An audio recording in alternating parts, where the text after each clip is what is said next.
5:44, and today is February 1st, the beginning of Black History Month.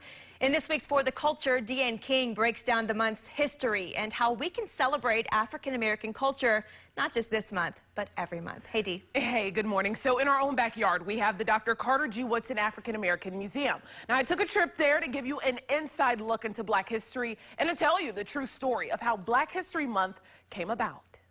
Astronauts and Rosa Parks and Thurgood Marshall, and the list kind of goes on and on of those images that surround the story that Carter G. Woodson wanted to ensure it's never lost when we're telling the story of American history. Dr. Carter G. Woodson, the father of African-American history. He's responsible for the creation of the Negro History Week that we now celebrate as Black History Month. Negro History Week started in February of 1926. It represented the birth months of not only Abraham Lincoln, but Frederick Douglass, two individuals with whom he admired much. So he selected the month of February in order to honor Black history.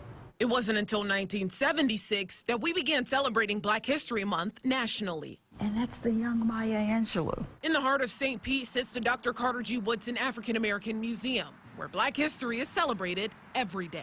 This extraordinary African-American artist's works are created with charcoal and a Q-tip. The museum's executive director, Terry Lipsey Scott, hopes one day Black History Month will be celebrated every month. It's critically important that we begin to stop segregating American history.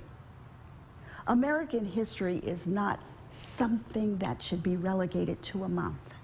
It should be incorporated in the studies of American history. But if we're going to discuss American history, we cannot exclude the contributions across the board of others, particularly African Americans, for whom backs were whipped in order to build this great nation. In a nation where racial issues still sit at the forefront, Lipsey Scott is challenging people to truly educate themselves on Black history. The mistreatment of blacks continue to exist today.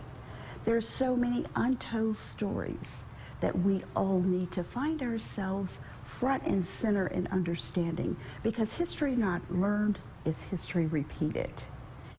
Now, if you're looking for ways to contribute to your community this Black History Month, the Dr. Carter G. Woodson Museum is raising money for their new African-American Smithsonian Museum, and we have all of the details for you on our website. And there are so many ways to honor and recognize Black History Month, including with us here at WFLA. Absolutely. So across the Bay Area, of course, several events going on, but right here at WFLA, you can join in honoring Black History Month with us. So all you got to do, check this out right behind me here. Submit your photos to WFLA.com/honoring Black history.